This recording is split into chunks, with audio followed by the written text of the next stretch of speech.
members, to the those of you listening to the weekly meeting of the ERA Committee. The committee meeting will be recorded and broadcast throughout Parliament buildings and online. Members are welcome to use mobile devices so long as you're muted and in airplane mode. Apologies, I don't have any apologies this morning. Chairperson's business, don't have any chairperson's business. And draft minutes from last week. Can I seek agreement for those minutes? Just do a nod or a thumbs up there, might do a job. Okay.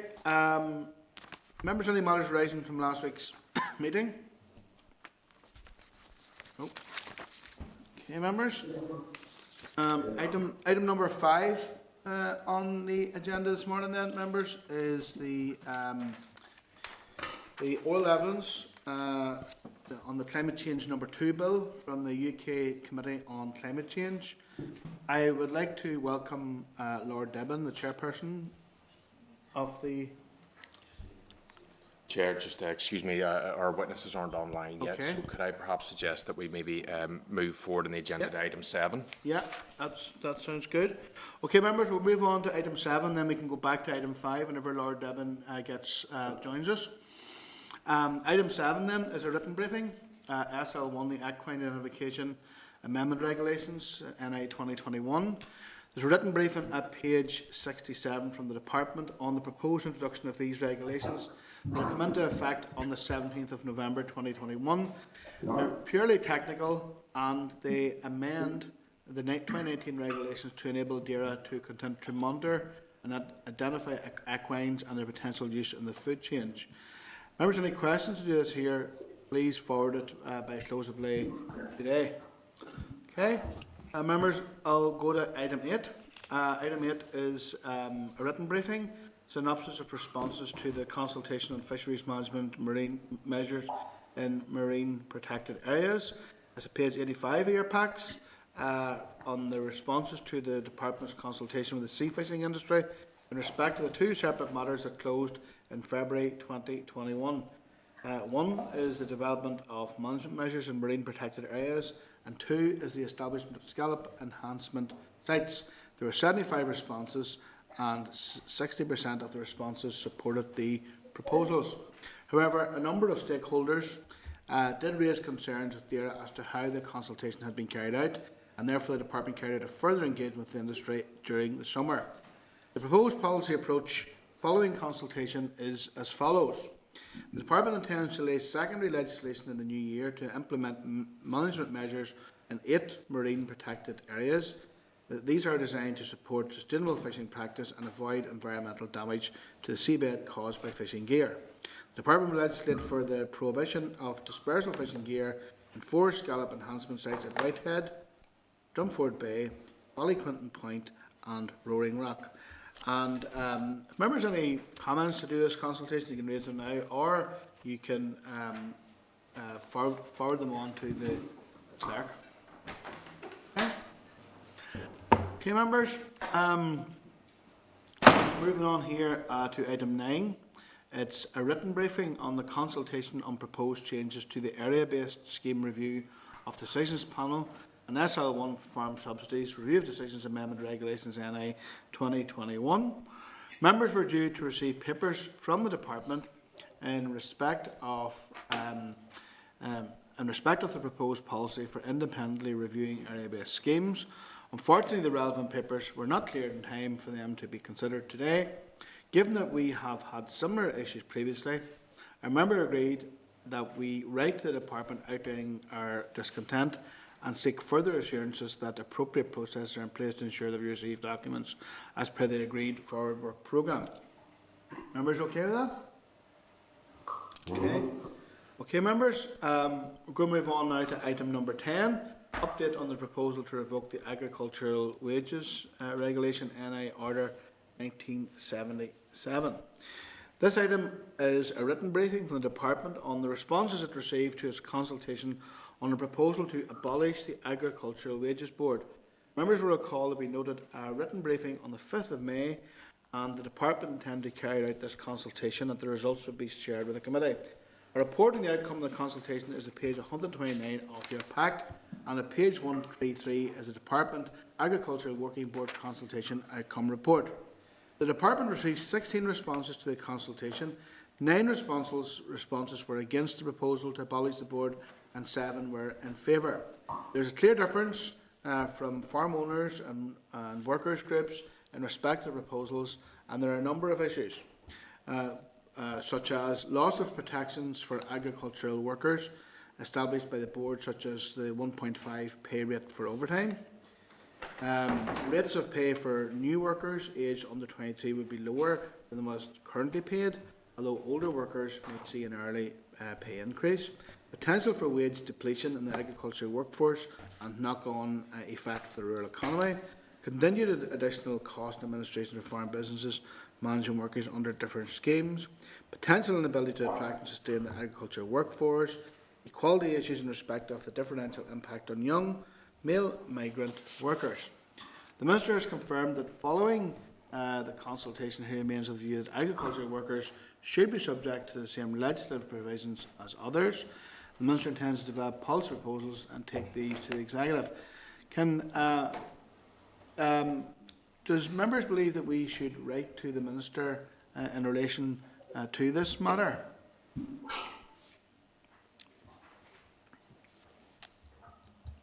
Any members any views on this here particular matter?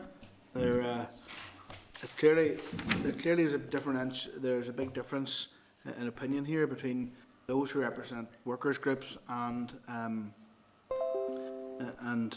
those who see. Okay, from difference. Big difference between, I suppose, farm owners and those representing workers groups. Do you think we should maybe write to the Minister on this matter? I think it'd be worthwhile, Chair. Yeah? Yep. Yeah. Yeah. Members okay? Chair. Yeah. Yeah. Chair, is there an individual response there from any of the trade unions? I'm sorry, I haven't been able to look at it. What number is it in the pack? It's the Chair, the report from the department on the consultation is at page 133 of the packs, and there were a number of trade unions did respond indeed to the consultation. Would it be useful maybe hearing directly from the relevant trade unions, Chair, Yeah. in order to formulate whatever response we would care to take, or whatever view the committee would care to take on it?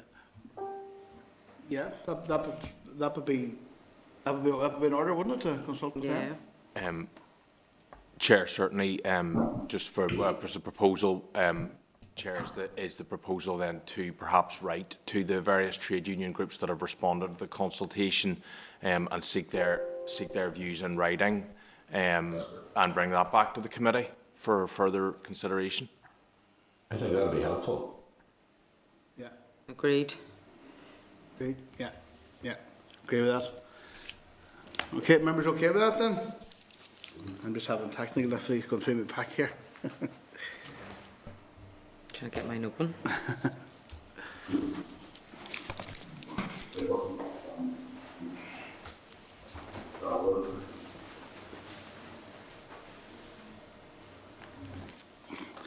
Okay, members. Okay. Okay, members. Okay, I'm going to then go to item number 11 is correspondence. It's page 179. I want to draw attention to correspondence from the fishing industry in respect of SL1 on the edible crabs that we considered 2 weeks ago. The industry is very much in support of these measures to protect viability and sustainability. I want to draw attention to correspondence in the table packet page 6 with an update on the progression of the common frameworks. The Department has advised a number of issues remain unresolved and that it will be November at the earliest before the frameworks are agreed and referred on for scrutiny. The December deadline for return frameworks is therefore unviable. Can I ask members for their thoughts on this, and if members are content to reply to the Department asking what the specific electronic cross-cutting issues are, would that be okay?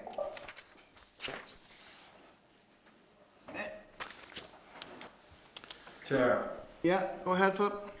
No, I mean, I totally agree with me. The letter on the update on the common frameworks is very bland. You know, it's there's not much detail in it. So, I mean, I totally agree with your proposal, and you know, we should be asking for a wee bit more detail in terms of an update. Okay, have enough members? Okay, thank you for that there. Okay, members, we also received correspondence from DAERA in the table packet page 8 following the committee's request on the 7th of October to seek an amendment to the horse racing bill to allow retrospective payments to Downpatrick. The Minister has confirmed that he is content for an amendment to be included, subject to confirmation from the Office of Legislative Consent. The Department produced an amendment and forwarded to the committee prior to the laying at consideration stage.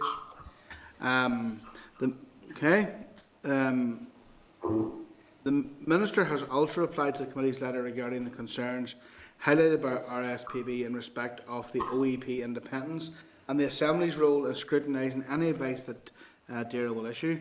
This is in the table back at page 10. The Minister has confirmed that the OEP will not necessarily be bound by any advice and that it may not be necessary to ever issue such guidance. The Minister has also given assurance that he will give due consideration to recommendations made by the Committee and Assembly before issuing any guidance.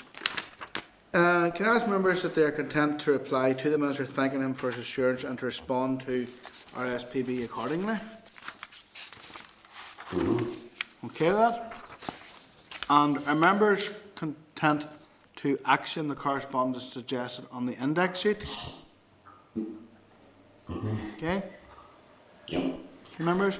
Item number 12 then is the forward work programme. I want to refer members to the draft forward work programme at page 195. And can I seek agreement for the work programme? Yep. Chair, Lord Deben's on now. Okay. Okay, thank you for that, Nick. Okay, members, we're going to revert back now to item number 5 on our agenda. Back to item number 5 on the agenda, and that is the oral evidence on the Climate Change number 2 bill from the UK Committee on Climate Change. And I want to welcome Lord Deben, Chairperson of the UK Committee on Climate Change, and David Joff, Head of Carbon Budgets. And can I also direct members to a summary memo prepared by the clerk at page 19 of your meeting packs. And it's great to see you again so soon, and thank you very much for coming back to the committee and speaking with us on another climate change bill. I very much welcome your continued engagement and advice on this matter. So I'd like to invite Lord Deben to brief the committee on the Climate Change number 2 bill, and then members will then want to ask some questions. Okay, Lord Deben. Yes, thank you very much, and I'm very pleased to be with you again. As you know, the Climate Change Committee produced the 6th carbon budget and showed the various lines that you have to go along if we're going to reach net zero by 2050 for the United Kingdom. And in none of those, even if you take the most favourable mechanisms, in none of those is it possible to say that the Northern Ireland can actually reach net zero by 2050. There is no doubt that in practical terms that is not going to be possible. The United Kingdom as a whole can do that because there are other parts which are able to do it more quickly even than 2050. Scotland, for example, we believe, and the Scots also believe, that they can reach it by 2045. So my job is to offer to every part of the United Kingdom a doable target. It's not easy. I don't want you for one moment to think that the concept of reaching something about 84% by 2050 is an easy one. It's not at all. but it is possible, indeed it's more than possible, it can and will be done. I'm not prepared, therefore, to propose something or support something which I know you can't do, because all that will happen will be that towards the next couple of years, somebody will come up and say, well, we can't do it, so there's no point in even trying. So we really do have to have a credible end policy. And that's why we suggested to the government in the north of Ireland that the sort of figure that we're talking about, which under the way which you calibrated was 81%, but it actually will reach you to 84% under the new information that we have, that should be their programme.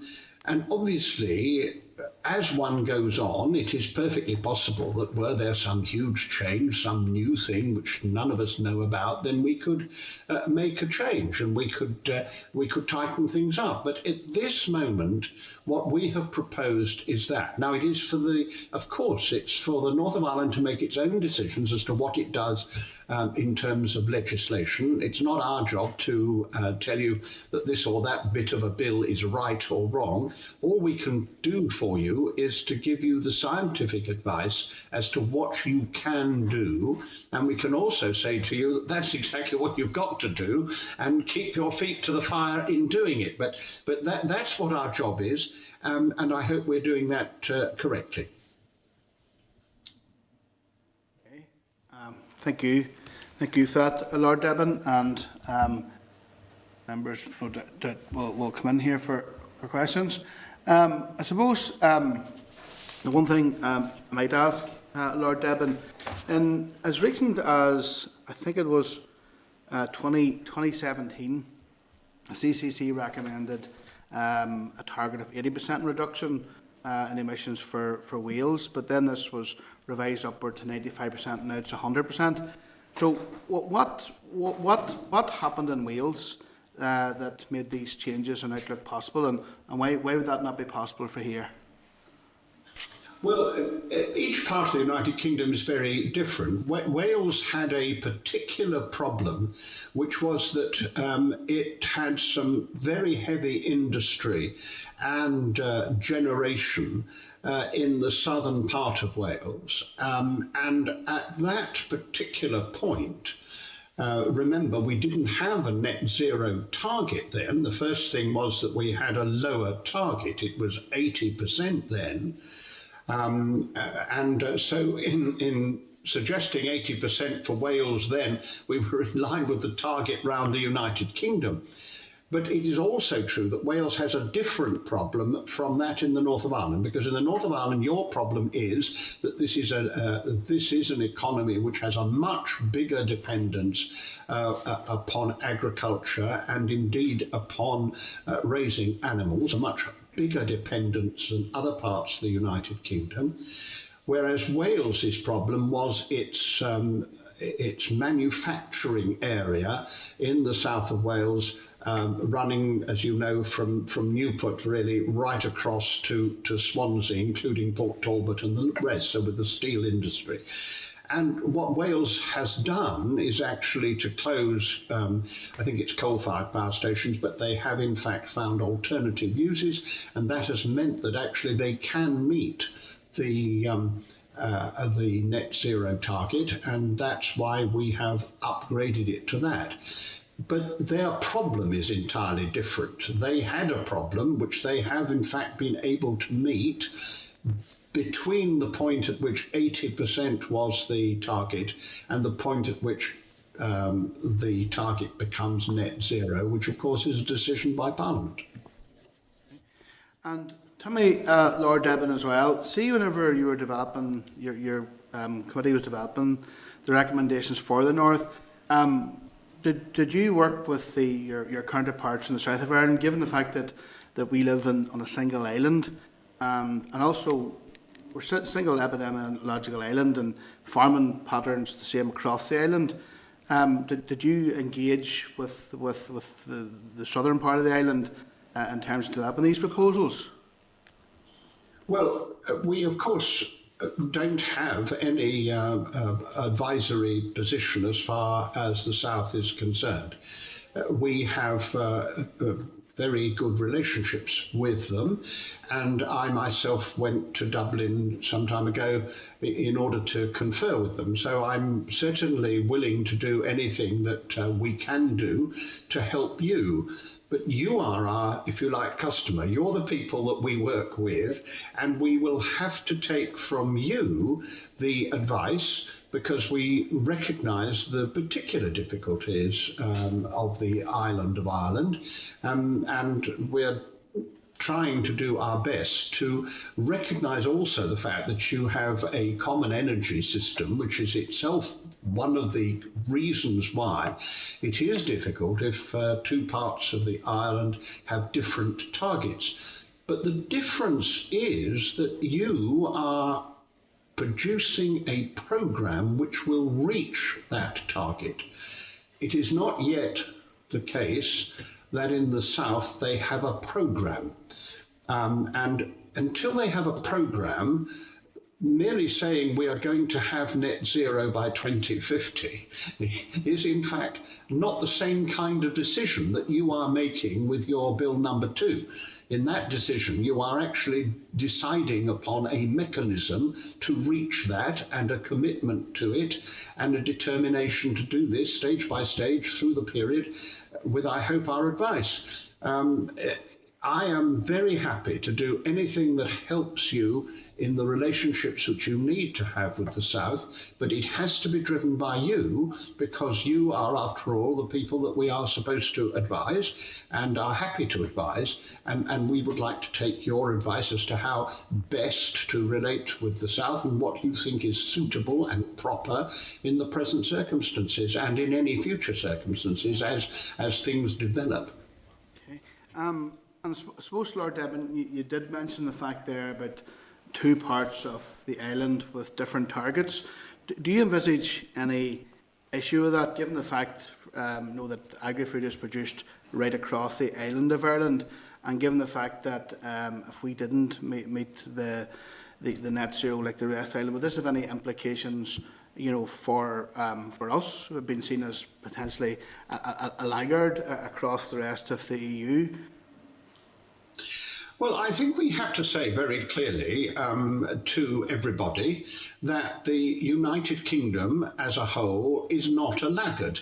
The United Kingdom as a whole, in fact, is a leader in these areas. And what we are expecting to do in the United Kingdom is better than what the European Union at the moment is proposing. Now, you know my views about, because I've been absolutely clear about my belief that it is a mistake not to be a member of the European Union, but that's what we in the United Kingdom have decided upon. But no one can claim we're a laggard. The difference between the North and the South in this particular issue is that the North is preparing a programme to reach that, so that when it says it will reach 84%, it really means that, and it has a proper programme to do so. Now, no doubt the South will be developing a programme to reach their end.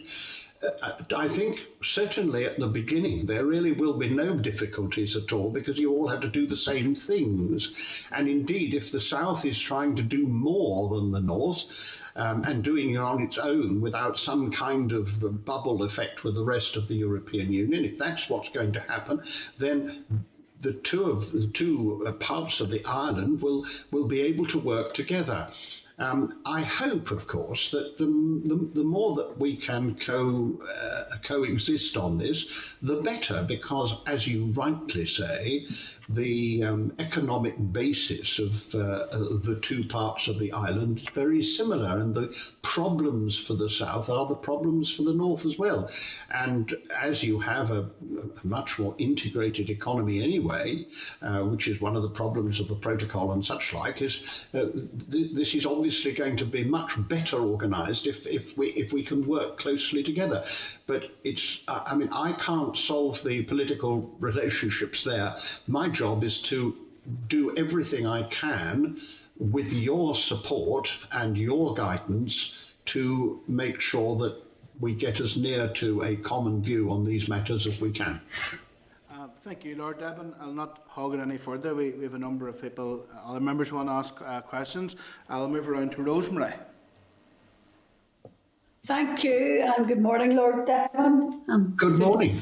Good to see you again.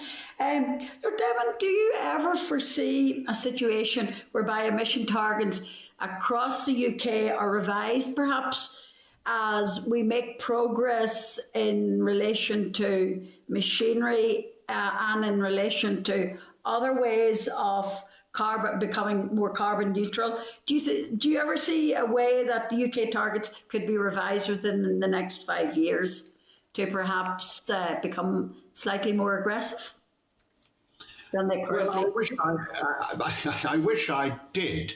I mean, we have based our whole programme on a very, very tough target for everybody, and there is no elbow room in it. I don't believe within the next 5 years it is likely for that to change. I do think that over the years it may be that there are breakthroughs, if that's the plural of breakthrough, and breakthroughs that actually may make a difference. And for example, there are a whole series of things that we hope will happen as far as agriculture is concerned, in terms of breeding, in terms of all the whole range of things. But I do not see any sign that we're going to make any major difference in the next 5 years. No, I'm not prepared to look very far beyond that, because you never know what might happen then. But I still think it is a very tough target for the United Kingdom as a whole, but it is one that we can reach on our present knowledge. Yep. Okay.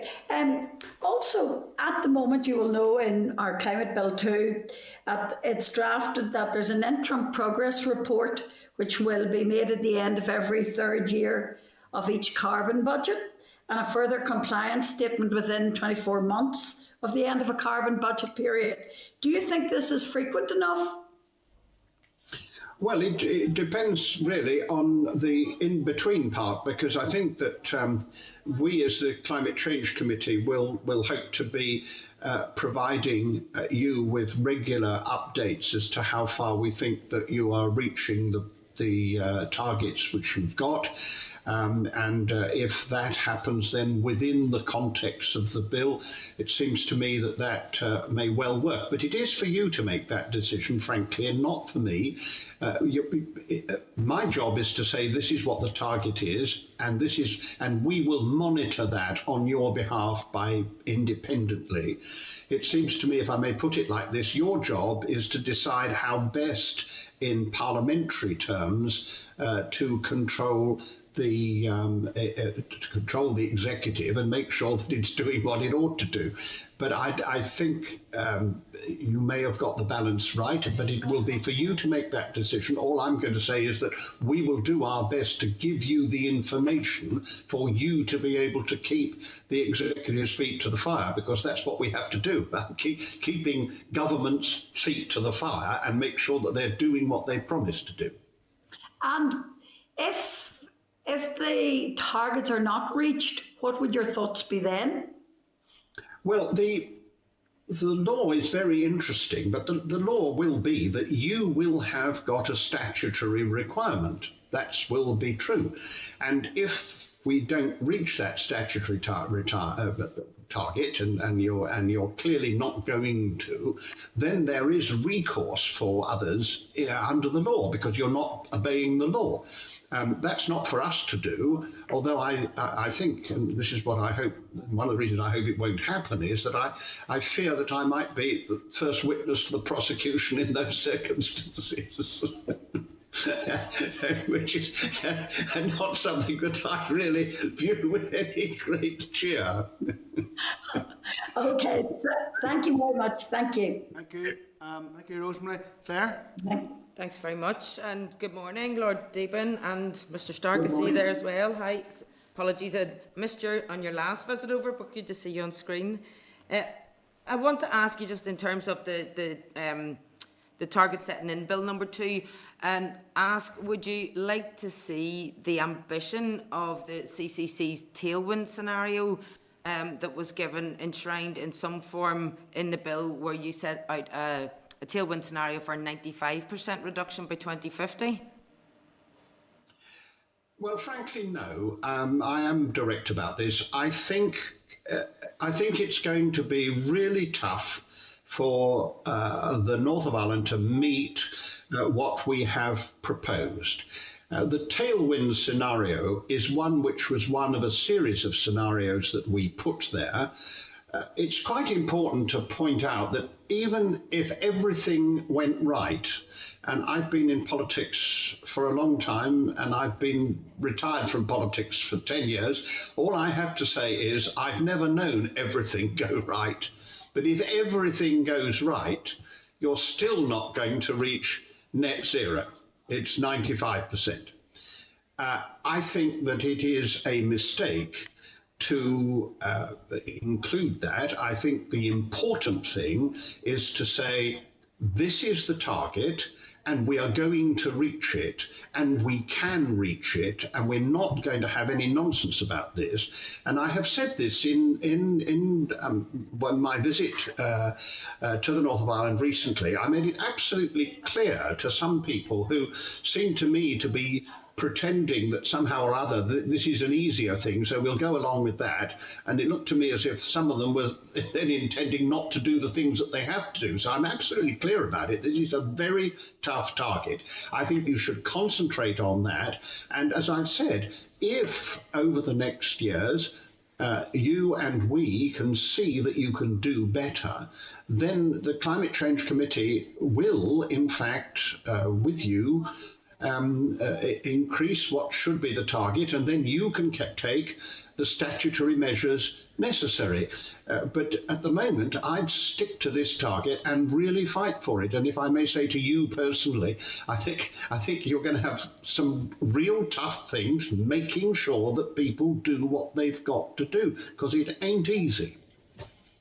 Thank you very much for that, Nick. Obviously, you'll be aware that we've been taking substantial evidence from a number of stakeholders for a long time on Climate Bill number 1 and 2, but some of the range of experts we've been hearing from come from climate law and science, and it has been raised with us that from one particular expert that the view on an 82% target that was articulated by yourself in a letter to Minister Poots and in your 6th carbon budget, that in their judgment underscore not that Northern Ireland should cement a position as a UK climate laggard in law, but that the UK government and the national institutions should recognise some of the very particular challenges faced by Northern Ireland and potentially provide a greater degree of support or assistance as or if required.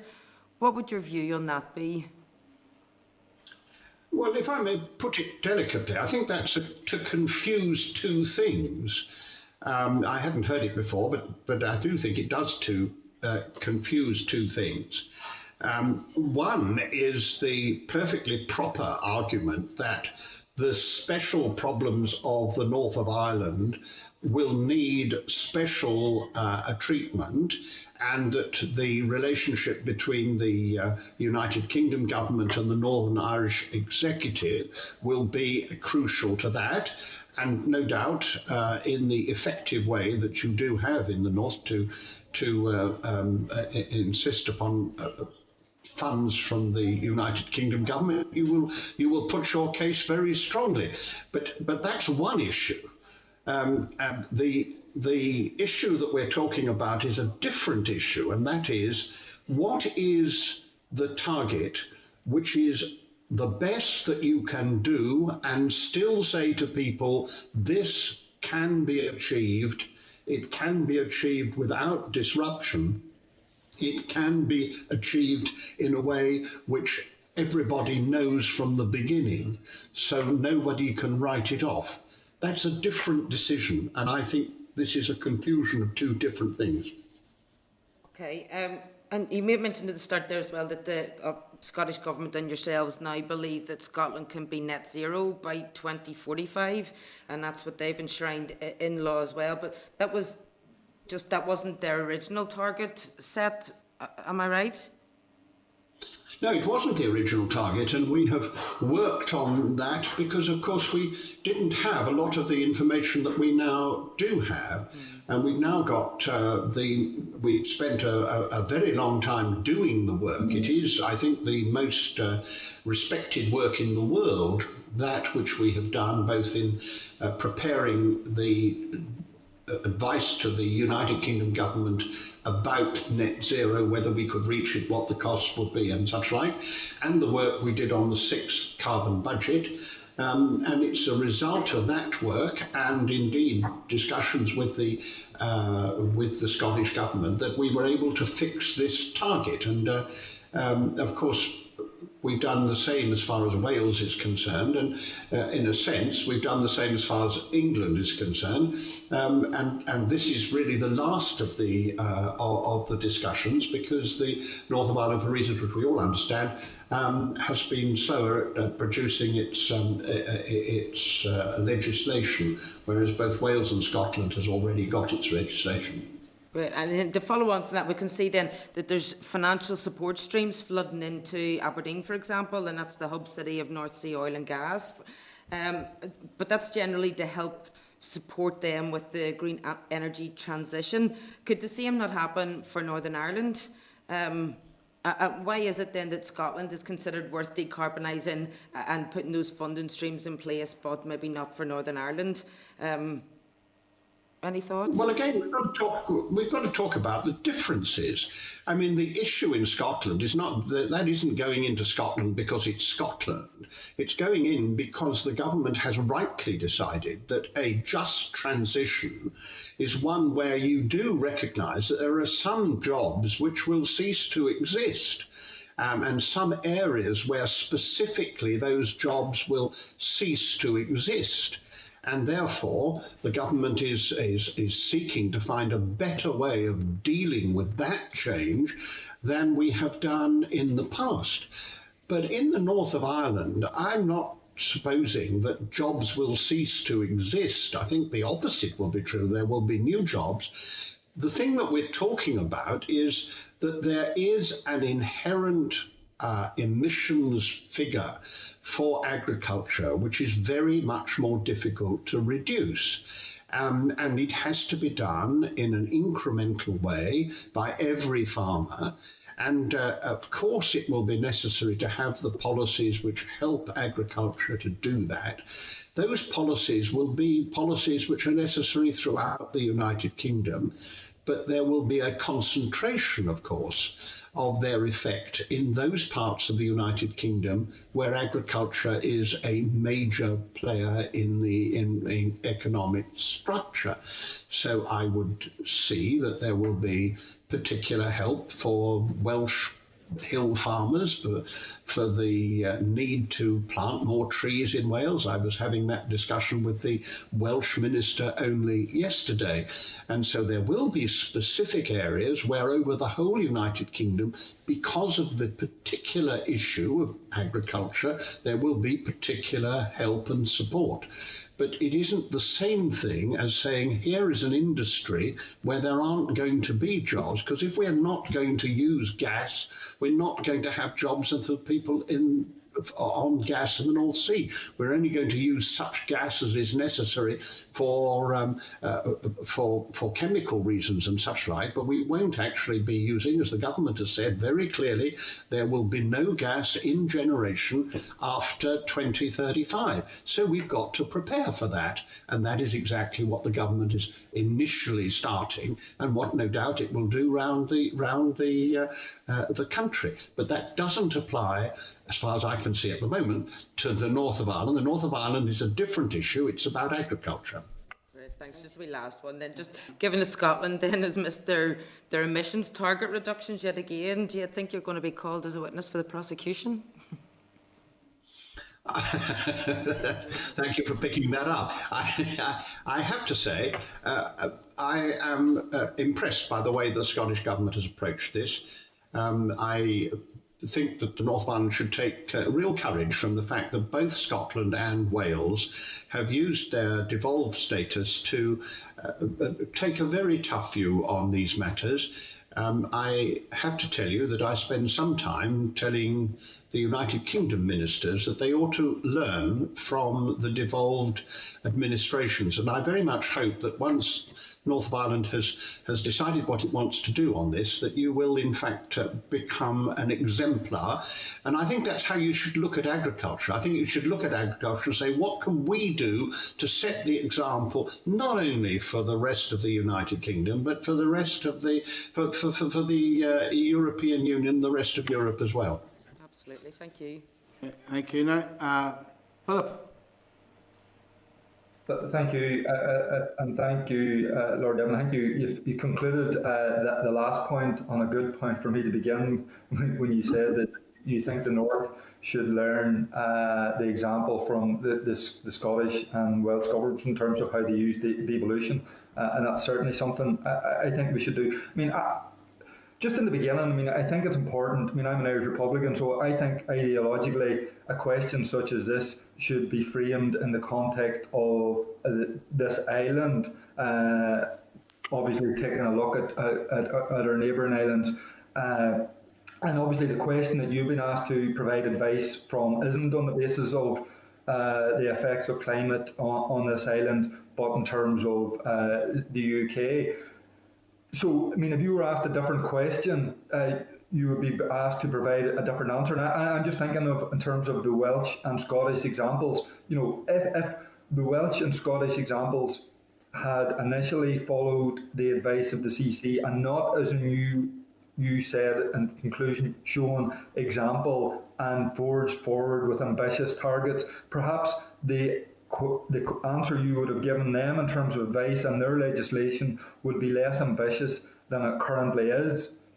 And in terms, for example, can I just say absolutely not? First of all, I think that the original question confused two things, because in 2017 we didn't have a net zero target. In 2017 we had an 80% target. Therefore, to say to the Welsh, you can reach 80% was actually what the target was. There was no reason to do more than that. Once you have a net zero target, we haven't changed our advice as to what can be done since then. What we have done is to work with the devolved administrations to think out some of the problems which are raised by the targets they have. Now, the Scots, there was a fundamental change that took place in their own decisions in the economy about a particular closure, which made a difference to the mechanisms by which one measured the future. Now, I do not believe that any such change can happen in Northern Ireland. If you say to me, in a perfect world, how would you do this? In a perfect world, of course, if you have an island which has a common energy system and has many similarities between the north and the south, in a perfect world, you would be able to operate all that together. And in a perfect world, they get the advice from the same people. But we don't live in a perfect world. We live in a world which, whatever you may hope to happen, and nothing will draw from me what I think about that. The point is, whatever you may hope will happen, at the moment we have to deal with the world as we see it. And the world as we see it means that I have the position of advising you in the north of Ireland. I don't have that position in the south. I am happy to be as helpful as possible across the border, but it does have to be your political advice which enables me to do that, because otherwise I shall tread into areas which for many years I have been very careful not to tread into. Yeah, as politicians, hopefully we're all striving for that perfect word, both politically and indeed in this instance environmentally. There's no reason why the population, the citizens in the north, shouldn't be striving for a perfect clean air, perfect soil, perfect rivers, and that's something that we're trying to tease this out. I just want to ask you in terms, because obviously Scotland has oil and gas, and you mentioned Wales having a particular focus on heavy industry and manufacturing. In the north, it's probably agriculture. So, I don't think there's any nation or jurisdiction that you couldn't go into that doesn't have a specific industry or factor that would make it add difficulties towards striving net zero. I think the point Claire was making was that, and we've had evidence in this in terms of a just transition across these islands, that if there are particular difficulties here in the north, the help overcoming those would be greatly enhanced by increased resources, and that's maybe an argument that you yourselves could be making in terms of, instead of saying, oh well, we can't do this, so we'll have less carbon capture and storage technology here, or we'll have less investment. That rather it's the alternative view should be that in terms of just transition principles across these islands, there should be more investment to allow us to happen. And then finally, and the other thing I want to ask you is, have you any concerns in terms of, maybe not helping our agricultural industry here in the north as best you could in terms of climate change, and then the carpet being pulled, or the rug being pulled from under our feet with the British government making trade deals that actually have a potential greater harm on agriculture? I mean, there was announcement yesterday about a trade deal with New Zealand. We're obviously well aware of the trade deal with Australia. These things could have a particularly greater detrimental impact on our agricultural industry here. And are you advising, for example, the British government in terms of this type of potential, and maybe potentially putting stuff about carbon leakage into climate change legislation? Well, I am entirely opposed to the decision of the British government to agree to the Australian deal. It is unacceptable. It is unacceptable to undermine British agriculture by having an agreement which will mean in 15 years' time a country which is not meeting our health standards, does not meet our standards of animal welfare, and does not meet our standards of climate change remediation, to be able to compete with the British farmer. I'm absolutely clear about that. We've said it before, and it seems to me a very proper thing for the Climate Change Committee to say, you cannot ask of British farmers what we have to ask in order to meet net zero if you then allow them to have competition which doesn't meet those standards. The government promised that it would not make such agreements, and in fact those agreements appear to have been made. Now, I say appear because no doubt somebody will explain to me that this is somehow or other not what we understand, but as far as I know, it is exactly as you put it, and it isn't acceptable, and I think we have to make it clear that that is not an acceptable part of a climate change policy which is going to reach net zero. Now, as far as the other part of your question is concerned, it is a slightly different one. We have certainly said that the government needs to make the arrangements under the DEFRA's arrangements, for example, for agriculture, of a kind which means that farmers can in fact meet the targets which they will be set. And so obviously the structure of a post-CAP support system needs to be of that kind. But that's for the whole of the United Kingdom. Altogether it needs to be of that kind. When it comes to agriculture, the reason that agriculture is different from many other activities is that there is no way that it can reach zero. I mean, as a matter of fact, because we as human beings put out emissions, animals put out emissions. Now, we can reduce those emissions, we can feed differently, we can breed differently, we can do all sorts of things, but you're not going to get to zero. So the net bit of net zero becomes very important. So the government needs to have a policy which helps people to reduce their emissions, knowing that it will not reach zero, and help them all over the United Kingdom. And then at the same time has got to think of ways in which we can encourage the agricultural world to do those things where they can continue on behalf of all of us to take out of the atmosphere the carbon that's there. Because historically, there've always been emissions. What has happened is that whereas the world used to be balanced and we were taking out carbon and emitting carbon, what we did 200 years ago in the Industrial Revolution and increasingly year by year was to put more carbon out than we were taking in, and therefore we reversed the effect that originally the coming of trees and plants had, because when they came to start with, they took the carbon out of the atmosphere, making the world cool enough, first of all for mammals and then for human beings. We reversed that process. And so what we've got to do is to get that balance back. And agriculture is going to play a real part in that by renovating the soil, by making it more able to take in carbon, by planting trees, by a whole range of things of that sort. Those will be things that the government at the centre is going to have to promote in all of it, and they are things which you, within the powers that you have in the north of Ireland, will need to do, and this bill, as I see it, is the first step in that direction. Okay, thank you very much. Thank you. William? Okay, can you hear me? Yes, William, we hear you. And certainly. Yep. Yes. Okay. Can I again thank Lord Deben for being with us? You're very welcome, and I appreciate, I think the committee will hopefully appreciate your advice. If Northern Ireland, for instance, doesn't take the advice of the Climate Change Committee and goes ahead and sets the target of net zero, what do you see as the consequences of that?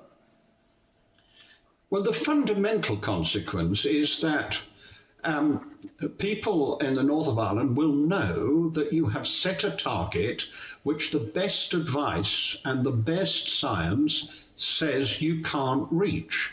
And therefore the result of that would be that people who would otherwise stretch themselves to try to help to reach a target they could reach are much more likely to say, well, there's no point in doing this because we're not going to do it. We're not going to be able to do it.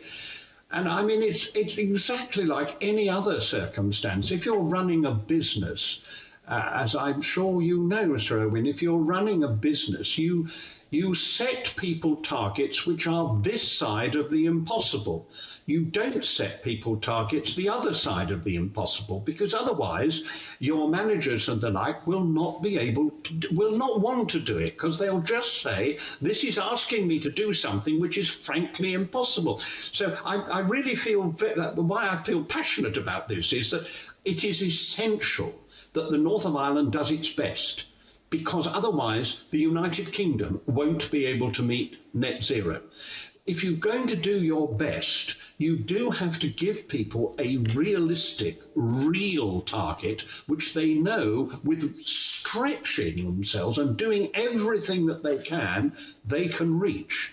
Otherwise, they won't stretch themselves, they won't do everything they can, and the people you represent, particularly, will be the first to say, oh, well, this is all nonsense. And I'm not prepared, therefore, to go along with nonsense. I agree with you entirely. I agree entirely with your assessment, and thank you very much. Thank you. Thank you, William. Patsy? Yeah, thanks very much, and it's great to see you again, Lord Deben. Your thoughts are always very stimulating. Maybe start off with, we touched upon it there earlier with Philip. I just can't rationalise in my head this trade deal that has been done with New Zealand, whereby the details of it are for the first 4 years, 35,000 tonnes of lamb, then up to 50,000 tonnes of lamb, then after that tariff-free. And the transportation cost, the shipping transportation cost involved in that, I think it's 14,000 nautical miles, and all the fumes that are going up into the air from whatever shipping that is, aside from the impact to the local trade. I just cannot rationalise that in my own head, and the task or the challenge that sets you as a climate change committee, where policies and negotiations conducted by government and trade deals are, to my mind, going to actually create and exacerbate a further problem in terms of climate change itself. So I'd appreciate your views on that. The second thing is then, and this is a question, I'm coming back to this question, and that's the whole issue of, as we start to, and there was some announcements through the week again, about the electrification of vehicles and charging points for those. Now, has the Climate Change Committee looked at this? Because I'm really, really concerned. We often talk about fuel poverty, but I'm really genuinely concerned that we move to a mobility poverty insofar as the costs of those vehicles to the average consumer, the average person who's currently driving about in a diesel or petrol car that they bought second hand, and those difficulties around accessibility and mobility for people who otherwise currently have that mobility. And then finally, Chair, just to tease it out a bit further, I think, and it'll be for the committee to decide on this, and I'm glad Lord Deben has expressed his willingness to cooperate with us in whatever route we choose to go. But I think it'd be very important that at some stage we collaborate or liaise with the Committee on Environment and Climate Action in Dublin, in the Republic, around these issues, because there's such a commonality of economies and transport and rivers and water quality, air quality, all those things on the island that we really need to collaborate more on. So thanks again, Lord Deben, and I would appreciate your thoughts on those particular issues that are, well, they're taxing my brain at the moment anyway. Well, first of all, there's no reason, Mr. McLean, why you should find an answer to the first question, because it is actually not answerable. The government promised that it would not make such agreements, and it has made such an agreement. And it isn't acceptable as far as the net zero determination, and we have made that absolutely clear. It isn't popular, I must say. I'm not popular in saying this, but of course the government has got itself caught into a position in which it is politically very necessary for it to show that it can sign these agreements. But it really has to be tough, and the toughness is very clear. The toughness is that we are a country committed to net zero. That means that we cannot allow carbon leakage. And one of the ways that you have to stop carbon leakage is to say that other people can export on fair terms. But it is not a fair term to do this. And to have removed from the Australian agreement the detailed reference to the Paris Agreement. After all, we have signed these agreements. We have an international agreement in Paris, and I don't see how you put these two together, which is why I have been very clear about this as Chairman of the Climate Change Committee, as you know, as I've shown you earlier on. I'm very careful not to step into political issues which are not things which I have a duty to do under the law, and that's why I'm very careful about the difference between North and South and trying to say I'll be as helpful as possible, but you've got to lead me on it. But on this is a climate change issue. We cannot have this and expect other people to do the job at home unfairly competed with. Now, as far as electric cars are concerned, let me just say to you, I'm biased. I have an electric car. Once you've got an electric car, you never, never, never want to go back to anything else. It is remarkable. We have looked at this very carefully. And of course, rather like offshore wind, you start off at a high price. I remember when offshore wind used to cost 200 units, and it's now down to something like 60 units. I mean, that's what's happened. It's been the most amazing change. Now, if you look at the next generation of electric cars, you already see very significant reductions. And what we're talking about, of course, is the government has done, I think, the right thing. Having been critical of it and other things, I have to say it was the right thing, which is to say from 2030, you're not going to be able to buy a new car that isn't electric or equivalent. Now, of course, that will still mean that other people will have older cars, and we know that there is a problem, particularly among the poorest who buy, and in the country, I'm a countryman, I absolutely understand that. You can't do without a motor car, and therefore, very often, people have very nasty motor cars in the sense of the emissions, because they have very old ones, or they buy very old ones because that's the only thing they can afford. Yes. Now, it does seem to me that there will come the point in which we have to work out how we get rid of that tail of what is called the car park. I mean, we have to think about how we do that. But the initial step is right, and then the second step is to make sure that that we overcome people's dislike of these things, which you never have if you've got one, but they are how you make sure you can always plug in.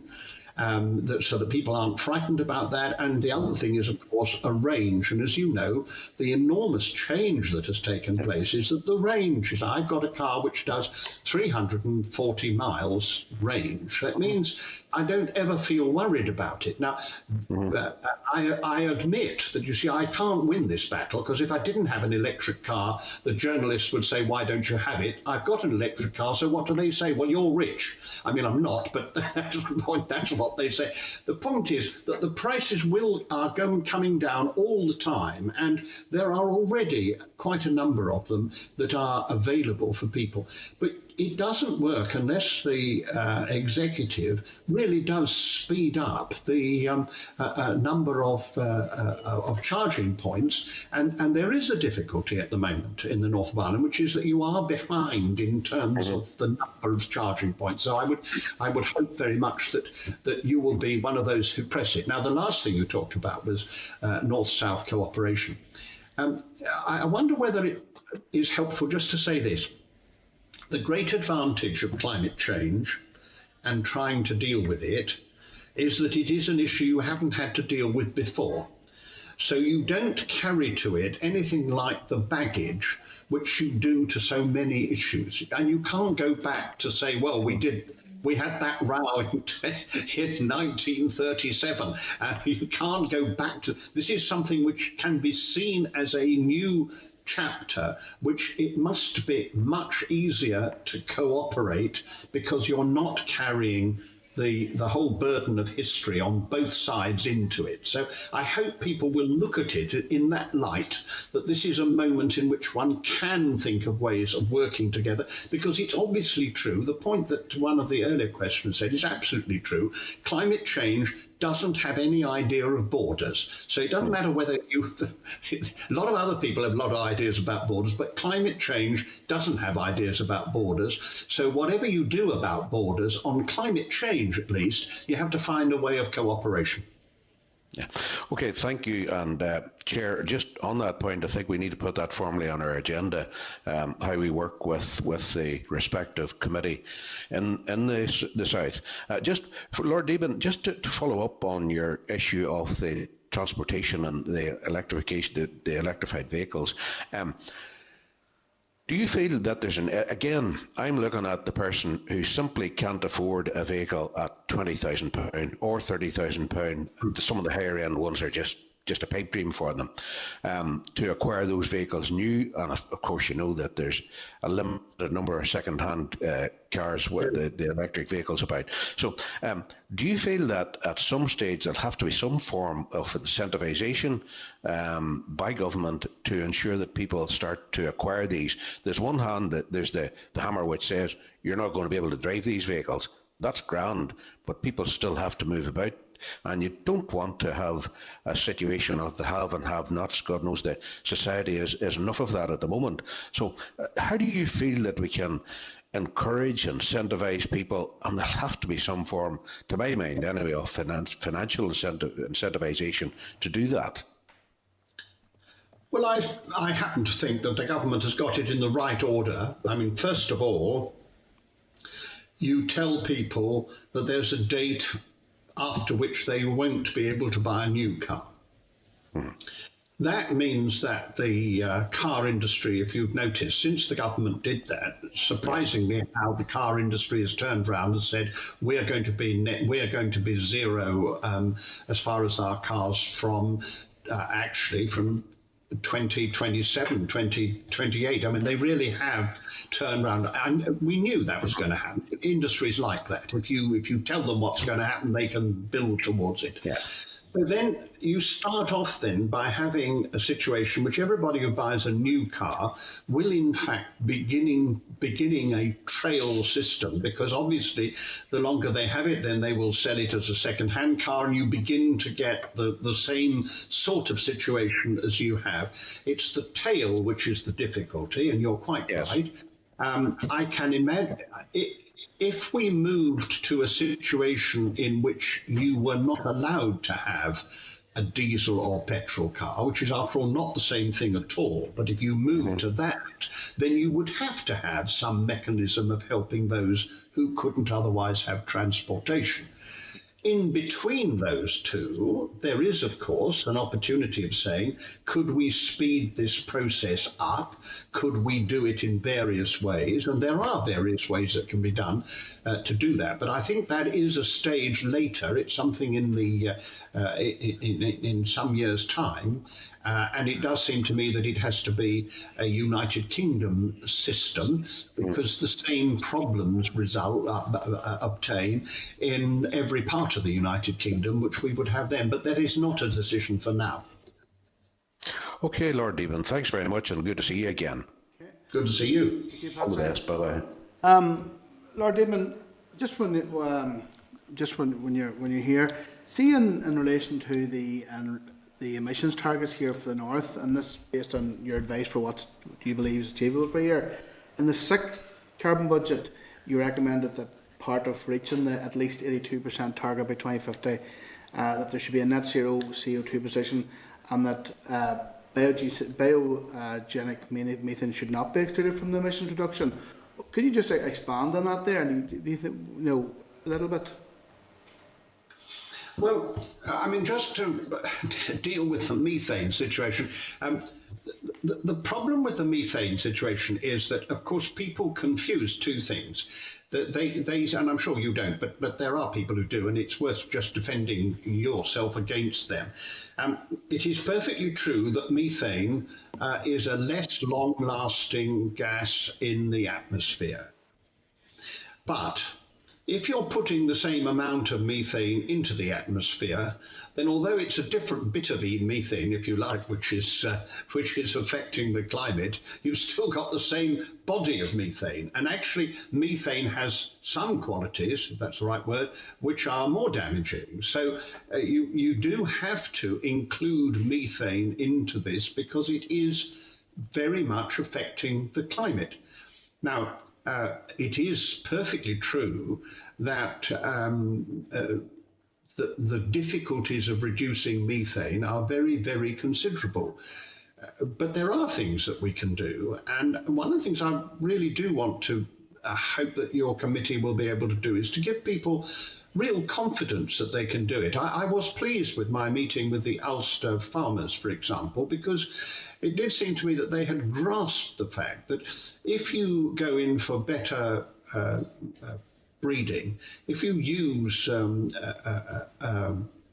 gene editing, you can reduce the number of animals that you need to have, because you can reduce their illness. If we could get rid of mastitis, for example, you really do make a huge difference to the number of animals that you need to have to produce the same amount of milk. If you can deal with some of the porcine problems, you really do change the mix that you have to have. So there are real things we can do on breeding. There are real things that we can do on feeding, and the North of Ireland can contribute considerably to the work that is being done there. You've got some very important research that is being done anyway, which is very helpful indeed. And then we can do a good deal also about the other elements of farm use, which we need to think seriously about. It's about reduction in the use of diesel. It's about replacement when the time comes of equipment, so that you're using very much more modern equipment which doesn't have the same emissions. There's a whole range of things that we can do.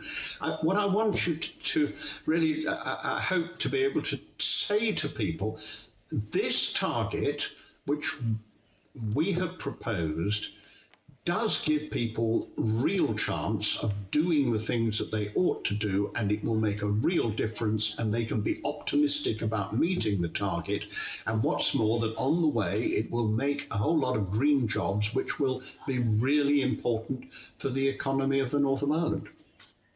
And Lord Deben, just when in relation to that, are you aware of any sort of accurate or carbon calculators that farmers could use to give them a sense of where they are, where their baseline is at the moment, and what they would need to do? Is there anywhere either here or internationally that you'd be aware of where there would be like a definitive or an accurate carbon calculator to let them try and work out where they sit?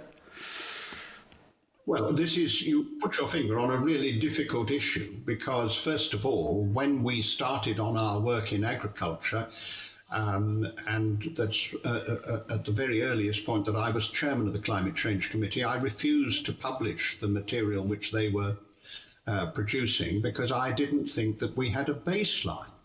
Now, DEFRA has produced baselines of a very simple basis. I mean, you have to have baselines of a very simple kind to start off with. So that's the first thing. So that does enable us to make some proper estimate of what are the emissions from farms, and also to measure the reduction in those emissions. What we don't have at the moment, and this is admitted by DEFRA, is proper measurement for carbon in the soil. But agreed measurement, I think, is the right word, because there is proper measurement, but agreed measurement about what carbon there is in the soil. And having established that, therefore, you have a baseline so that you can see whether you improve that or not. We haven't agreed that, and that is what the argument at the moment on the Environment Bill, which although it doesn't entirely cover the North of Ireland, it will in fact have a big influence. We in those of us who tried to change the bill and will continue to do so, at the moment there are very clear dates and targets as far as air pollution and water pollution is concerned, but not soil. And we want to put the soil alongside that. Now, the government is right to say they can't have the same dates on that because they haven't yet agreed the method of measurement. That's partly because it's quite difficult, and partly because there's a real disagreement about it, and partly they've got to go out to consultation before they can fix that. And what we need to have, as you rightly say, we need to have an agreed measure. And in that, I hope that you will use your influence to say it's better to have a measure which is not perfect, but which is truthful. I mean, it may not be perfect and detailed and perfect. Better to have a measure that we've all agreed on than to have no measure at all and keep on talking about it. Because until we have that measure, then the farmers in the North of Ireland, like the rest of the United Kingdom, cannot actually decide on how to use their power of sequestration. If we have that measure, then farmers will be able to say, well, I can do this, that and the other, and I will therefore sequestrate significant amounts of carbon. And maybe there'll be a market, or it may be that DEFRA will pay towards that work. But you can't pay towards that work or make a market work unless you can be sure that you're measuring something and you're right about that measurement. Well, Lord Deben, just before we go over to Claire again, if we have no agreed measure, and there seems to be, which clearly we haven't got, that how can it be said with any accuracy to farmers, which is being said, that they have to make all these livestock cuts if we haven't got an agreed measure to work out where farmers actually sit on the net zero baseline, or where they sit on it? No, well, we have got an agreed measure about livestock and the emissions from livestock, and we have got agreed measure about the emissions from farms in general. I was talking about the one measure we don't have is a measure about the carbon in the soil itself. And that is a measure which is an additional measure, which, if we had, would enable farmers to take seriously the question of how they improve their soil in such a way as to sequestrate more carbon, which is better for the soil as a matter of fact, but at the same time provides some real sequestration in addition to the planting of trees and such like, and that is sequestration which it may well be that there will be a market for offsets, and it may well be that the government will have a system of payment for. But until you measure that, you can't deal with that bit. But we can deal with all the other bits because we know what the emissions from animals are, and we know about diesel, and we know about farm activities in general. So we've got all those figures. It's just this particular one, which I'm very interested in, because I think that the sequestration of the soil will make a huge difference to our ability to meet net zero. Thank you. Lord Deben. Claire? Thanks. Sorry, hope this just a wee quick one. I just want to be sure in my head. Sorry, Lord Deben. So the 82% that you have recommended as a target has been given in Bill number 2. Do you believe that that should be, just again in my head, should that be enshrined as an immovable floor, or do you feel that it's best as it is, as drafted now? Because as it is, that target can be lowered within the bill. Well, I think one has to be absolutely clear. There is no conceivable circumstance in which it would be reasonable to lower that target. This is what you can do, and therefore it is the target you should have. If it is possible to do better, and therefore get to net zero as the United Kingdom is concerned more rapidly, then it should be in a position to be able to be raised. But if in fact it turns out that it's easier to reach 82 to 84, depending on how you measure it, a percent. If it's easier to do that, then we have to do it and do it easier and do it all together and actually get there quicker. I mean, this is a battle of time. This is so urgent that we couldn't possibly have an idea that you reduce the target, because if the target becomes more accessible, then you should be doing it and do more. But I can't conceive of any circumstances in which it would be reasonable to lower the target.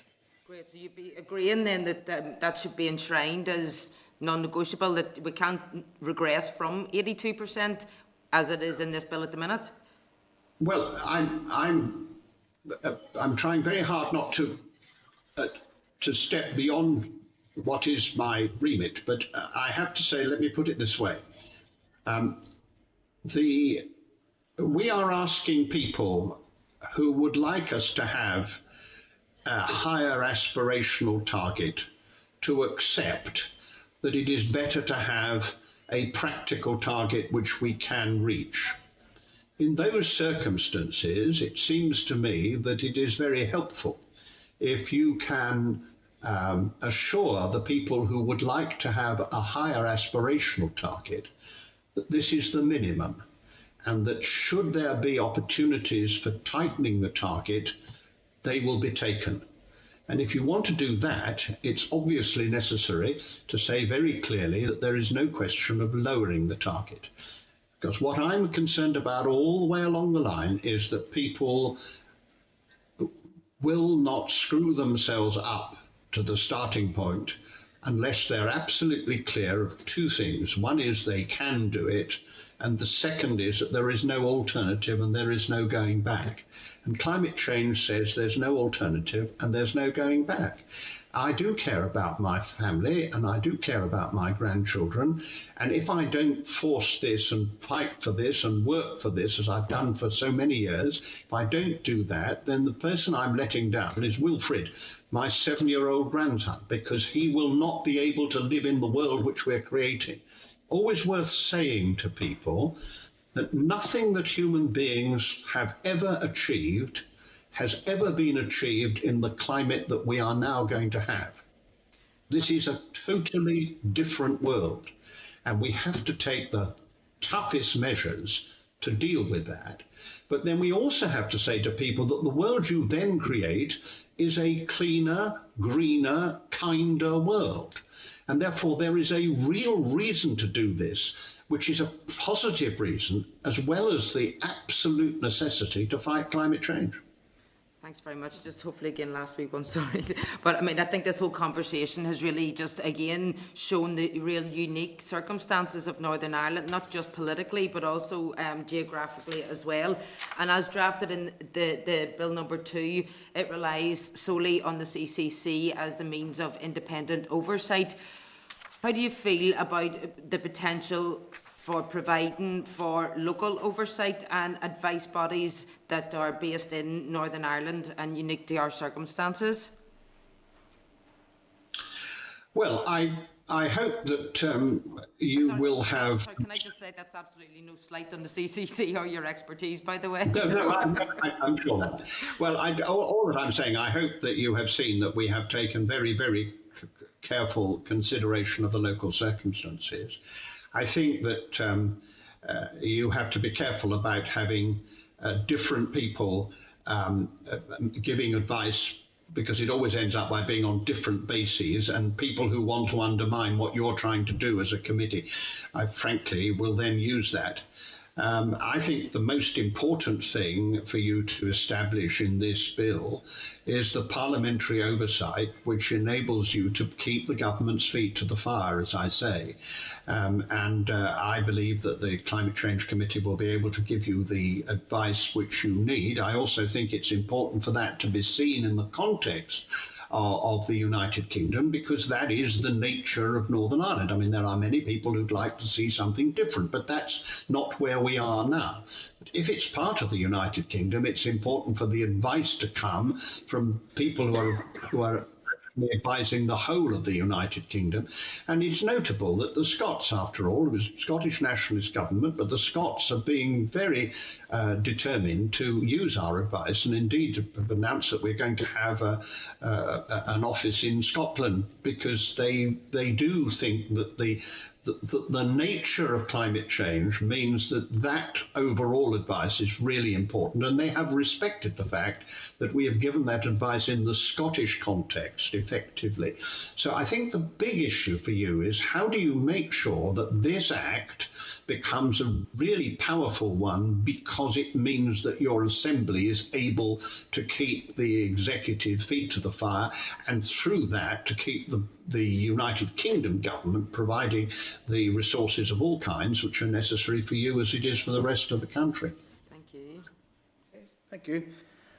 Okay, Lord Deben, that was great, very wide-ranging, and a lot of questions, and great bit of exchange. And it's great to see you again so soon. And thank you very much for coming back to the committee and speaking to us on this Climate Bill number 2.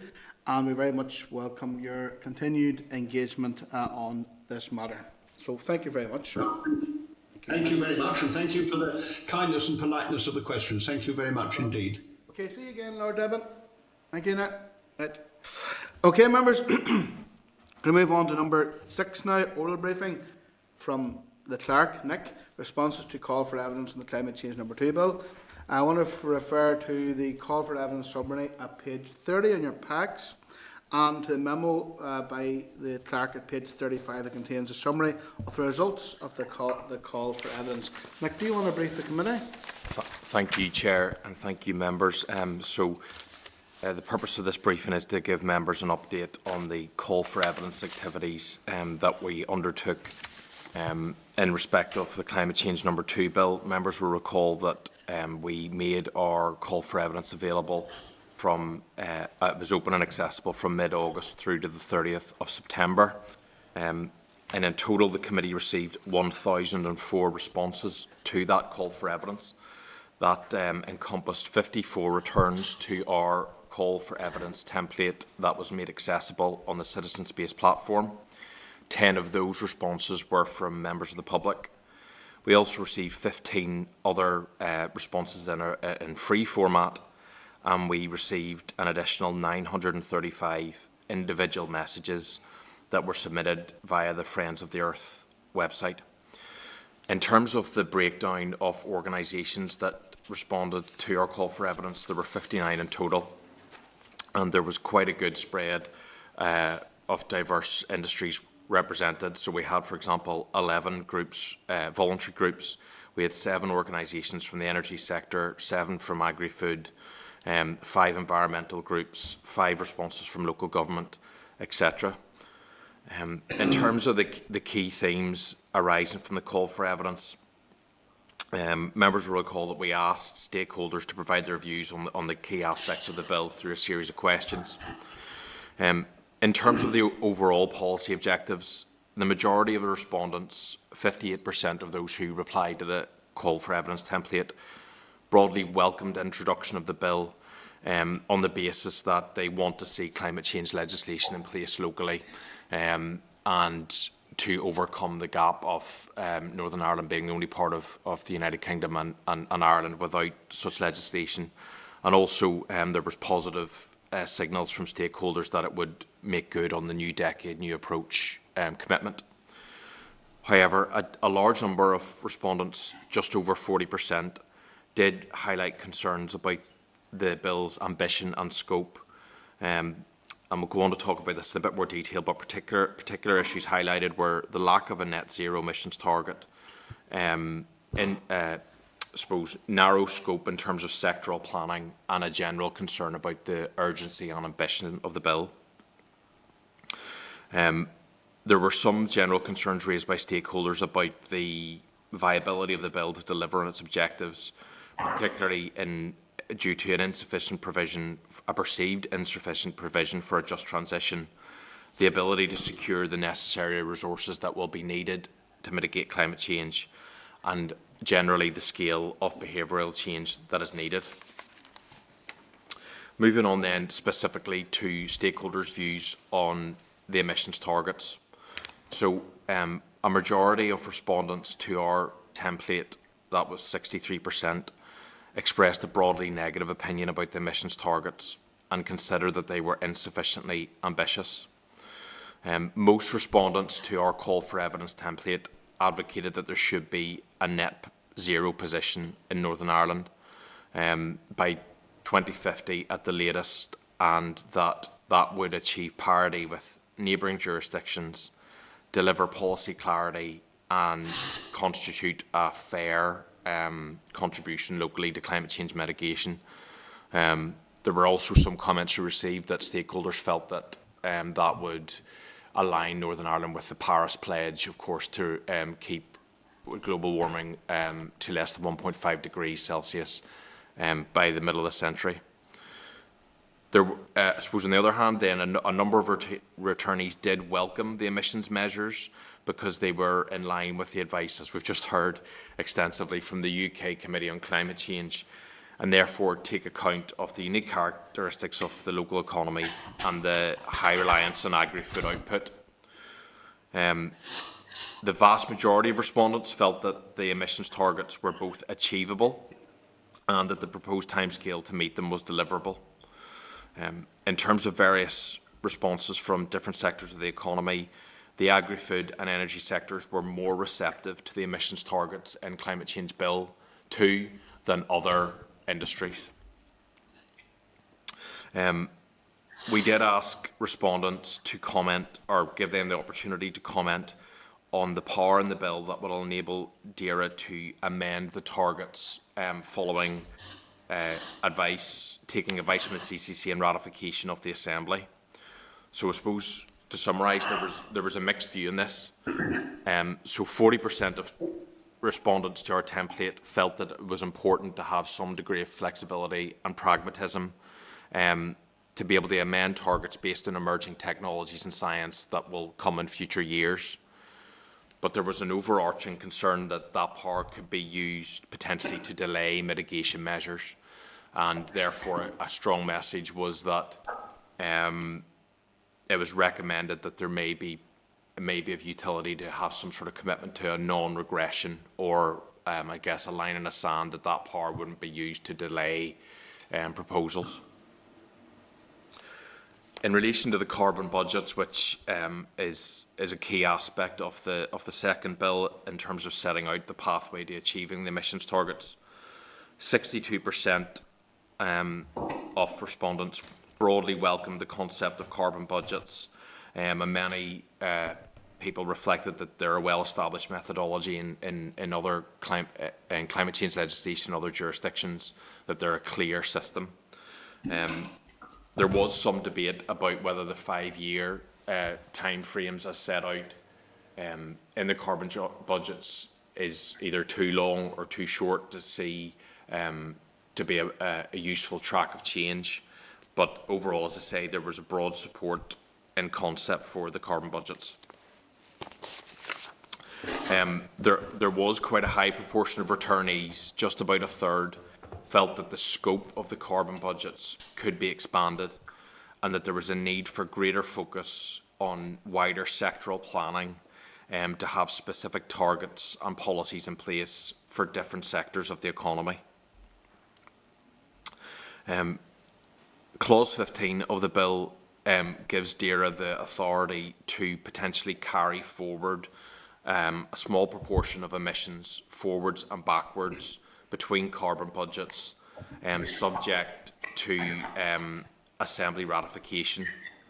A very strong message coming from the call for evidence was that there was concern about this, potential concern about how this power could be utilised, and only 24% of returnees felt that this was appropriate, and that I suppose the overwhelming message was specifically in relation to that element of Clause 15, that there may be a need to establish some sort of commitment that would only be used in exceptional circumstances or to avoid delaying climate change mitigation.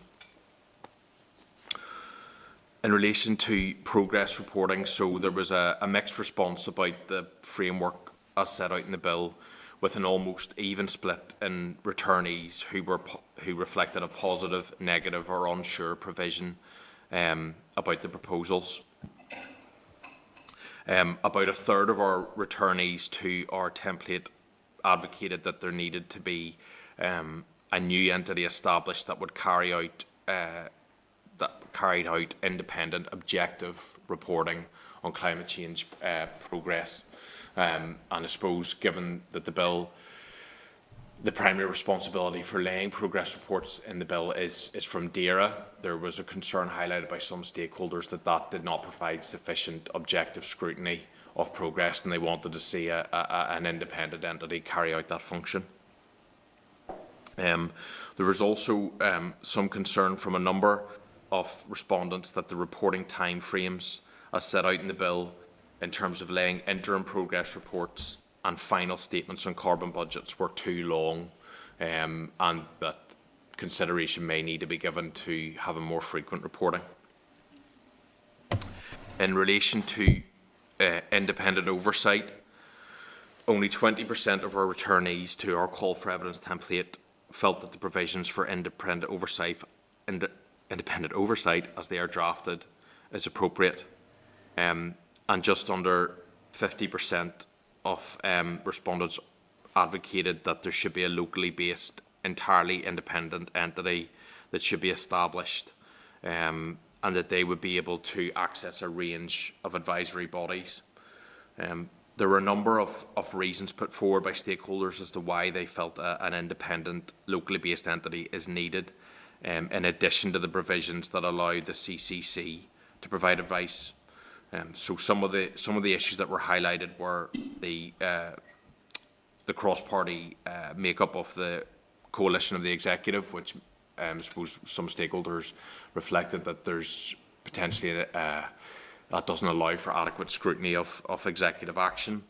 And then, of course, the unique geographical and political makeup of Northern Ireland, and there was felt that there was an independent, locally based body could have some role there in terms of liaising with relevant advisory and government agencies in the south.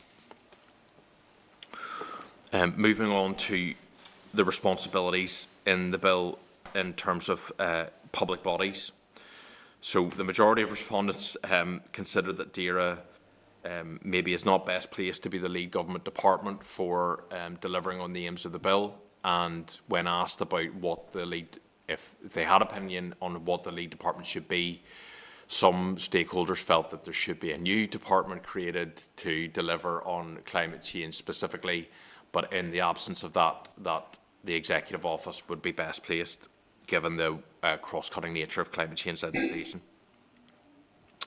There was an overwhelming support for the provisions in the bill that there should be enhanced obligations placed on public bodies to report on climate change action and reporting.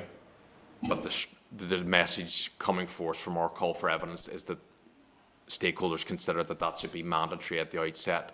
The bill as drafted gives DERA the authority to impose those duties on certain public bodies following consultation with them. Moving on to resource implications, so there was widespread acknowledgement that and recognition that climate change mitigation will have huge financial implications and will require significant investment and support. But that's counterbalanced by a recognition that short to medium term investment will have a long-term future economic benefit, and many stakeholders reflected a view we've heard over the weeks and months up to today that a failure to act on climate change could have even more catastrophic or burdensome economic consequences. Unsurprisingly, a key message coming through was that stakeholders value the importance of just transition principles, and that was strongly emphasised that just transition should be at the heart of any legislation, with the implementation of funds and grant schemes to assist businesses and homeowners to invest in carbon-friendly technologies. We did ask stakeholders about the provisions in the bill in terms of accessing specialist advice. Only 22% of returnees felt that it's appropriate to have the UK CCC as the sole body of expertise, and the majority of respondents felt that there was a role for engaging with other organisations, both across the UK and Ireland, but also further afield. In terms of transboundary considerations, the overwhelming majority of respondents acknowledged that climate change is a cross-border issue. Over 90% of respondents made a return in that fashion, and that a transboundary approach to mitigating climate change is absolutely necessary. And just under 2/3 of returnees to our call for evidence felt that there needs to be greater scope and provision included in the bill for working with organisations in the Republic of Ireland. And then lastly, we give stakeholders the opportunity to highlight areas where they feel that the bill could be enhanced and strengthened, and to comment on their overarching reviews. And I suppose there were 4 key headline messages coming out of that specific question. The first is that stakeholders consider that there needs to be an enhanced provision for just transition. Secondly, that the need for a wider and more extensive sectoral planning to ensure that there are strategies and policies that take account of the various different industries within the economy should be included in the bill. As I've highlighted before, many stakeholders advocate that there should be a net zero position in Northern Ireland in terms of emissions mitigation. And lastly, as we've also touched upon, a very strong message coming through was an advocation for an independent, locally established body that would enhance the reporting framework and advice provided that is already catered for in the bill. So that's a very quick overview of the enormous detail that we receive from stakeholders. And thank you, Chair. Oh, well, thank you for that, Nick. And I would like to, first of all, thank all of the stakeholders who've taken the time to respond to this consultation, and indeed all of you well, this would be your been responded to the first bill as well, and to the second one. So I want to thank the stakeholders and individuals for responding to that and taking the time to do it. This greatly enables our ability to scrutinise the bill and get a sense of what the public are saying. And I want to thank Nick and the committee for doing a great job of organising the process and for collating it and presenting it to us in the way that we have it. If members any comments that they want to raise in relation to what Nick is after presenting to us? Oh. Okay. Just one on that one. Just sort of linked to the last question I was asking of the CCC there as well. Just in terms of the suggestions that were put forward by stakeholders about enhanced oversight, independent oversight. Is there anything surprising? I can see the piece obviously in your report, but was there anything else surprising or unexpected maybe that we hadn't considered before? Nick? Chair, no, Claire, I suppose if I was broadly no, I didn't feel that there was anything that was coming through from the response to this second bill that we hadn't heard before, either in the first call or from stakeholders. I suppose just to reflect on the detail, there was a range of suggestions put forward by stakeholders as to how potentially an independent advisory locally based body could be formed. So one of probably the most frequently put forward suggestion was establishment of an independent climate office with a commissioner who would take on such a role, which obviously reflects a key component of the private members bill. And an alternative view or suggestion put forward was that a committee of local experts in the field of climate change could be set up in a form of an advisory and oversight capacity, and that committee could advise, I guess, the department and the executive office with regards to their policies. So those were probably a bit more detail on that was at a broader sense advocation of a local independent body and the options there is how that could look. So number one is a separate office, and number two was an advisory panel. Okay. Right, Claire? One more, can I? Ahead.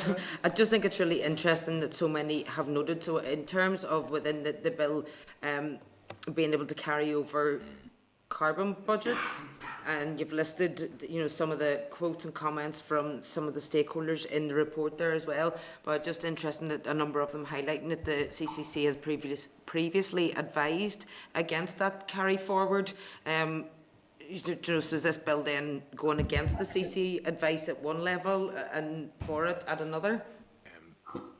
Chair and Claire, thank you. Yeah, I suppose I think to be in order to be fair in that the within clause 15 that provides for that flexibility, there are criteria and safeguards set out so that there if I remember off the top of my head, the department has to consult other departments within the executive and bring forward such a proposal to the Assembly before any carry forward or backward would be initiated. But even with those safeguards in place, there was still a very strong concern raised by stakeholders that it could be used to delay mitigation. And I think it also probably reflects conversations that were had in the second stage debate on the second bill about that overarching ability to amend targets, and that a commitment to some form of non-regression or having a line in the sand that any amendments would only be used to make targets more stringent or more ambitious would be welcomed. Thanks. And Nick, see in relation to the specialist advice, there was only 1 in 5 believe that the UK CCC should be the sole body, and 9 out of 10 respondents believe that there should be a transboundary cross-border element. Tell me this, you said that the majority said that there should be a role for all organisations in the UK and Ireland and in other and beyond. Did they was there any specification as to what other organisations or what other specialist advice from where we get that from, Nick? I mean, Chair, yes, indeed. I suppose to generalise, I think, firstly, what I would say is that if I was to summarise the overarching view, I would say it's respondents did not discredit or undermine the role of the UKCCC and actually considered it's an exceptionally important and credible source of advice. But they would like to see, in addition to that, the ability for a local entity to engage with the Climate Change Advisory Council in the Republic of Ireland, the Intergovernmental Panel on Climate Change, and various universities and NGOs that are working in the field. And I suppose really the view was that you shouldn't be bound solely by the UKCCC's advice, and there should be the flexibility and latitude for getting advice and feeding in from a range of different bodies. Okay, and see in relation in areas where the people had responded about how the bill could be strengthened, it said to enshrine the principles of just transition in it. Was there any scope? Was that elaborated in any parts of the responses? So, Chair, yes, indeed. So, I suppose the vast majority of responses mentioned the need for an enhanced level of just transition, and a lot of respondents directed to the principles enshrined in the Scottish legislation, which they perceive as very valuable and effective. And there were also suggestions that there could be potentially a just transition commission established, similar to what has been placed legislated for in Scotland, to oversee that work locally. Could we get some information through our research department on the Scottish model? Yes, certainly. We have. We'll get that, Chair. I think that'd be helpful, wouldn't it? Happy enough for that? Yep. We get, it'd be useful if that's something that stakeholders are pointing to. It would be useful to get, if we get a research paper on the I'm aware that there is an agricultural fund, 40 million a year, I think, set aside to support farm businesses to make that transition. It would be useful if we could get our research people to pull together a paper which maybe will elaborate on the Scottish model to help us sort of inform our scrutiny here. Yeah, and I think that was interesting as well, just the financial efforts that are going into Scotland. So, I mean, we were talking to Lord Deben earlier, there was a lot of financial support going in to help them decarbonise through the oil and gas industry, and he was talking about the just transition. That's because the UK government recognises the just transition, because that's a huge industry there, but also so they've got a just transition fund for agriculture on the go as well. So I think that, yeah, we need to step up the game in terms of acknowledging the levelling up and special measures for Northern Ireland too. Yeah, and I thought it was interesting too as well that there's huge support for public bodies to report in their CC on their actions. I think that's consistent with what NILGA, whenever NILGA came here as well, it was consistent with what NILGA was saying as well. So that's an alignment between the stakeholders' views and from the councils, for example. So unless members have any other questions, I don't think there is. That was I felt was a very informative session. Okay, we're going to close down, and thank you for that, Nick. Okay, members, because we were able to fast track through the rest of the agenda at the beginning of the meeting. I can move now to number 13, which is any other business. And members, can I suggest that we write to the Department in advance of the Halloween recess to seek in writing a timetable and progress report in respect of a number of important strategies, including the ammonia strategy, bovine TB eradication policy, the agriculture policy framework, and rural development framework. And if there's anything else members want any update on, just fire it in here now. That'd be help. Would it be possible for the committee to request, so you're just talking about strategies there? Sorry, no, there's loads. Green growth would be another one. We've seen 4 different.